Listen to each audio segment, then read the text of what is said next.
Un placer, como de costumbre, contar con la audiencia y, sobre todo, dándole las gracias a Dios que nos permite enlazarnos a través de esta plataforma comunicacional, toda la plataforma internacional que es este edificio Telemicro, con el ADN de los dominicanos y los que se encuentran diseminados en toda la geografía nacional, esperan siempre con ansia cada programación que se les prepara. Hoy es un día de esos especiales y a propósito de que el panorama político cada vez más se calienta, ya estamos en la cumbre, la etapa final de que los candidatos salen al ruedo a buscar y a conquistar el voto de esos ciudadanos que necesitan, algunos pues la reelección de algunas figuras que los representa en sus localidades, otros que están esperando que llegue ese momento para algún desquite, como dicen los dominicanos, y decir ya no más, yo voy a un cambio, voy a una mejora, y esto lo hemos visto en los filtros tanto de los medios tradicionales como de las redes sociales y sobre todo ahora que el público está tan pendiente, tan exigente y que lo hemos visto con el tema de los debates, cómo la gente se encuentra observando a cada una de las personas que dicen querer aspirar y a llegar a posiciones. Para ello tenemos en el día de hoy un profesional del tema que nos va a estar hablando sobre expectativa versus realidad. ¿Qué tanto los resultados han sido favorables para los candidatos que se han presentado a los debates?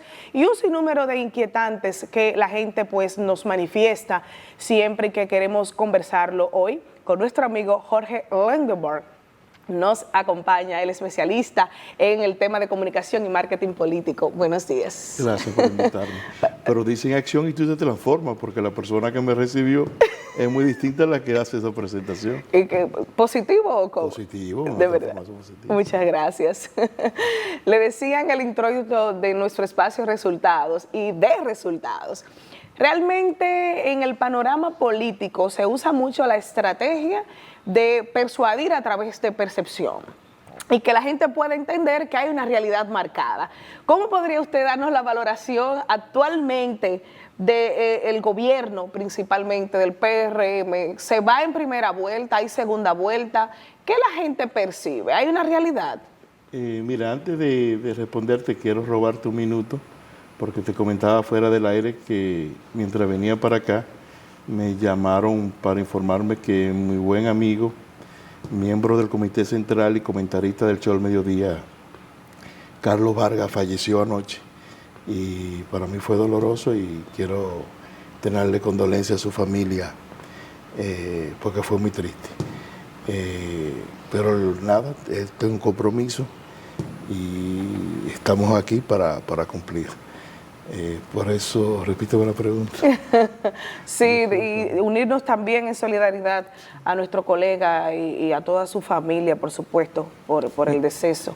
Mira, te respondo. La estrategia marcada del oficialismo ha sido los últimos 2 años trabajar la percepción. Y es una realidad, porque antes de convertirse en una realidad, tiene que haber una percepción. Si tú le preguntas, y lo dicen todas las encuestas, de cada 100 personas que tú le preguntas, 80 te van a decir que Luis se va en primera vuelta. Y eso se debe a la misma percepción marcada que ellos están trabajando. Y debo decir que eficientemente realizada. Es una estrategia bien elaborada, bien hecha y está funcionando. El eslogan de ellos es rumbo a un 70%. ¿Entiendes que hay probabilidades de que si se fuesen en una primera vuelta rondaran el 70%? No lo veo tan lejos. No creo que es posible. Si rompe el récord de Danilo, no me sorprendería, pero según los datos y los estudios que yo hago, lo veo entre 57 y 59. ¿Qué ha pasado con la oposición, la alianza, que se supone cuando se unieran, pues iban a revertir estos números? Y hemos visto que entonces, partiendo del análisis que nos plantea, pues no hay una realidad de la oposición. Bueno, no hubo alianza en la presidencial, número 1, y en la congresual y la municipal. Aunque ha habido una alianza, no ha habido una integración. El problema de la municipal es que se aliaron, pero no se integraron. Los equipos no se integraron.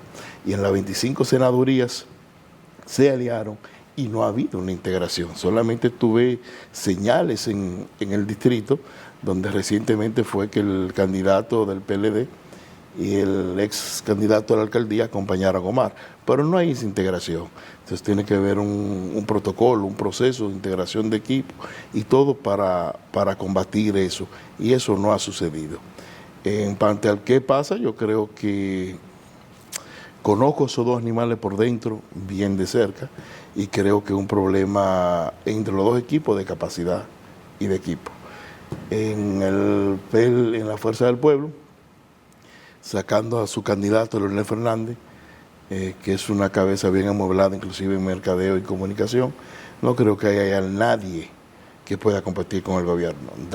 Te pongo por ejemplo y te lo doy por nombre porque soy claro. La provincia más grande de este país es Santo Domingo Este. La dirige un joven, Natanael Concepción, leal al presidente, pero no es verdad que tiene capacidad para mover una provincia que tiene 1.600.000. Roberto Rosario, excelente profesional, pero jefe de ese proyecto. Nadie, Varguita, estrategia, yo nunca lo he visto. Entonces ahí no hay un equipo, ni una estrategia, ni un war room que quiera competir con el gobierno. En el caso del PLD, los que sí saben están sentados, comenzando con el 4 veces jefe de campaña Francisco Javier. Entonces ahí lo que hay muchos muchachos yes men que le dicen tóquese al candidato. Ante ese escenario yo sencillamente lo veo imposible. Ante ese escenario yo lo veo imposible que tú le puedas ganar al oficialismo. Bueno, a propósito de esas figuras que son los que representan los principales partidos de oposición, estuvieron presentándose en el debate. ¿Fue positivo o fue negativo principalmente para el presidente Luis Abinader en su exposición en el debate? ¿O a quién le benefició más? Yo creo que el presidente le fue positivo el simple hecho de aceptar el debate y marca un antes y un después de su aceptación. El problema de los debates en un país como el nuestro, que no hay cultura, es que todavía sigue siendo de percepción.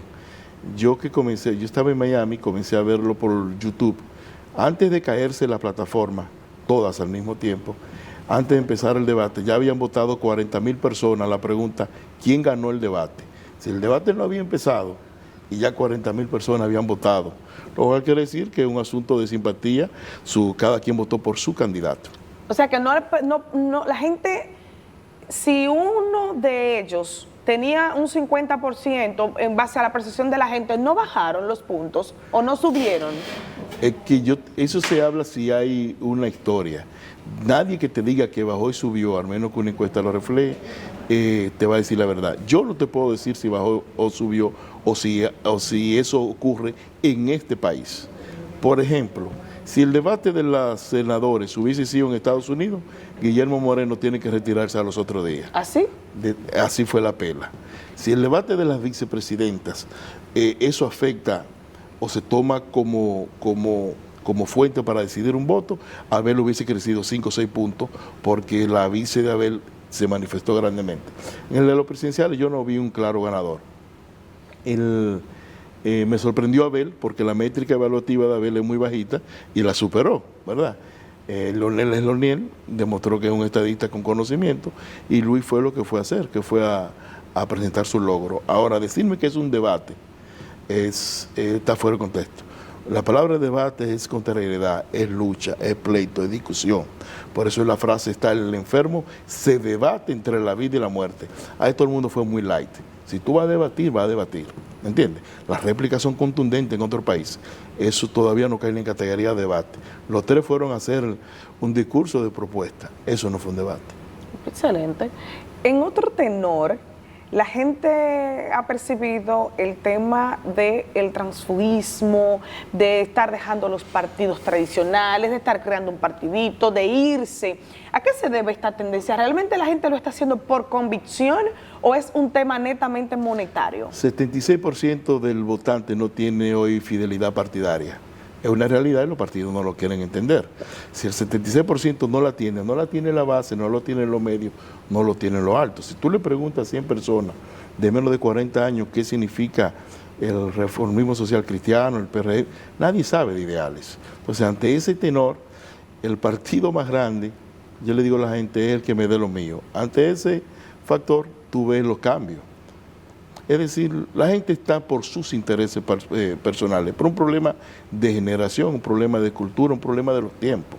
Decir que yo pertenezco a un partido por sus ideales, por su pensamiento, por sus logros, o porque va a cambiar el país, eso suena lindo en periódico, en opinión, pero no es verdad. Aquí el 100% de la persona vota por sus intereses. Unos entienden que sus intereses son los 2.000 pesos del día de, otro piensa que es una asesoría, otro un contrato, otro una concepción de 1.000 millones de pesos. Al final del día, todos votan por sus intereses. Entonces, podríamos decir que cuando los candidatos se preocupan por mostrarle una cartelera de propuestas a la gente es en vano, porque al final van a elegir los 1.000 o los 500 pesos. Yo no dije que eligen los 500 o los 1.000 pesos, a veces elige el de $10.000 o el de 1.000 millones, pero eligen sus intereses. No la propuesta. Eso nada más de periódico, aquí nadie vota por propuesta, ese tiempo pasó, ese tiempo se quedó y el único en la generación pasada, eso no es verdad, ni del proceso anterior a otro, que eso es cuestión de propuesta. ¿Qué rol juegan? Yo te hago una pregunta. ¿Tú Sí. viste alguna propuesta de un alcalde? Una, de cualquiera de los cientos de alcaldes. Ningún alcalde propuso nada, de ninguno de los partidos. Y entre todos los partidos había 1.000 candidatos. Nadie propuso nada. Sí, ¿qué diputado ha propuesto algo? Pero ¿qué senador ha propuesto algo? Aquí ya nadie propone. Eso no es cierto. Y en el sentido del rol como responsabilidad de los partidos, ¿qué están haciendo ellos realmente? ¿Sería un tema de que la gente quiere sus intereses o los partidos no están haciendo lo que deben hacer con su membresía? Lo que pasa es que es el mismo partido que está... ¿Desgastado? No, y que está reeducando a la persona a sus intereses. Ejemplo, no importa el partido, hay una marcha, tengo que dar dinero para que vayan a la marcha. Hay un mano a mano, tengo que dar dinero para un mano a mano. Hay una caminata, tengo que dar dinero para una caminata. Sí. Entonces el día de, que tú entiendes que el dinero no va a ser efectivo, pero tú creaste tu militancia en base al DAO. ¿Entiendes? Acompáñame, voy. Un meeting, doy. Entonces tú tienes 3, 4, 5, 20 años dándole. Entonces, ¿cómo tú dices que el último día te lo compraron? ¿Pero te compraron qué? Si tú lo tienes en base a dinero. Porque le has dado todo el tiempo. No en base a ideales, sino en base a que le he dado. Y como le diste, el último día el que tiene más te lo quita. Sencillo como eso. ¿Es nuevo? No, no es nuevo. Eso existe hace 2.000 años. Pero Judas fueron 30 monedas. Y se le fue al líder más grande que da la humanidad. No se le va a ir a un diputadito, a un presidentico de un partido, a un presidente, a un candidato. Pero se le fueron a Jesús. Personas que estaban viendo los milagros de tú a tú. Entonces eso no, que me lo quieren vender como que el transfugismo es nuevo. Judas se movió hace 2.000 años. Eso no es nuevo. Pero no debería existir un régimen de consecuencia que la ley electoral pudiese aplicarse, porque cuando hemos visto estos escenarios, inclusive alcaldes que ese partido le dio su apoyo, le dio la logística, terminan yéndose a los 2 días, a la semana con otro partido y no pasa nada. Diputados que ese partido es con su membresía y con sus recursos, su logística, pues se van. Entonces vemos que no pasa claramente nada. No hay como un ejemplo para los que sí militan, para que no repitan la misma Si situación. debería o no debería, no voy a opinar, ¿verdad? Ahora mismo no lo hay y ellos actúan en base a que no lo hay. Pero también tiene que entender que es una figura que se está ganando su puesto y también él pone plata de su bolsillo. Si no crea que si los partidos de oposición dan lo mínimo a sus candidatos, eso es el gobierno que da. No estoy hablando de este gobierno, estoy hablando del gobierno de turno. Tiene más recursos, tiene más fuerza y puede conseguir más recursos para su persona. Pero en la oposición eso no pasa. Si cada quien tiene que buscar su dinero. Creo que si ganaste, debe haber sí un respeto a que esa curul o esa oficina en el municipio debe haber consecuencia y responsabilidad y que se quede con el partido, pero no la hay. No es algo que entiendo que debe ser, pero ahora mismo no la hay, lo voy a dejar así. Entonces el que se quiera ir, porque entiende, y se va, vuelvo y digo, se va por sus intereses. Si se marchó, se marchó. Recuérdate que el partido anterior también de donde él se fue, también lo tenía en base a que te convienen tus intereses. No hay nada de ideales. No hay nada de ideales. Y es lo penoso, porque al final lo que se requiere es que la gente pues tenga un sentido hasta patriótico y social, de que las cosas puedan hacer en base a lo positivo. Eso era en una generación pasada, ya hoy eso no existe. El ex candidato alcalde de Santo Domingo Norte, sea que se fue, pero se le fue al PLD acabado de una primaria, y dentro del PLD cambió de tendencia 3 veces. Entonces, si se va para gobierno, ¿y qué te espera? Porque eso está en su cultura. ¿Lo voy a criticar? No, no lo critico. Él se fue por sus intereses, y al final, todo el mundo por sus intereses. Bueno, abriendo ahí mismo el telón, en la parte de una panorámica general de Estado, cómo vamos en avance de sociedad, y por consiguiente le beneficia obviamente ahora que está en reelección al presidente Luis Abinader, ¿cómo usted puede ver que hemos ido en materia de avances y de cambios? ¿Cómo se encuentra la República Dominicana posicionada? No vemos, puedo decir, objetivamente obras cumbres que este gobierno haya podido citarnos, pero usted como analista, ¿cómo ve realmente el avance? Yo como analista no te puedo hablar, yo te puedo hablar como dominicano, porque como analista mi tema es electoral. Ahora te explico, la obra cumbre, tú dices esos megaproyectos. Ajá. Eso es cuestión de estilo. Ciertamente el presidente Leonel habla de su megaproyecto que hizo hace 20 años y hasta lo anuncia. Ahora, el estilo de Luis, que al tener el 57, 60%, sí, le ha dado resultados, es de mini proyecto, no de mega. La gente cree que no ha hecho nada. Aquí no hay un municipio, en una provincia donde Luis no haya ido 15, 20 veces a inaugurar algo. Sea una cañada, sea un play, sea una iglesia, sea el isla, sea la extensión de la UA, sea unos bomberos, sea esto, sea lo otro. Pero ha ido 10 veces. Las comunidades hoy en día aprecian más que tú me resuelvas la cañada de mi barrio, donde un niño se me puede ir, a una mega carretera que yo ni la uso. Entonces, cuando tú haces eso, esa comunidad, y va y le da la mano, significa que te ganaste esa comunidad. El problema es que si lo hace una vez no tiene efecto, ¿verdad? Pero yo te puedo decir que estadísticamente eso lo repitió cientos y cientos de veces. Entonces, esos proyectos pequeños, Luis debe tener 1000 proyectos pequeños.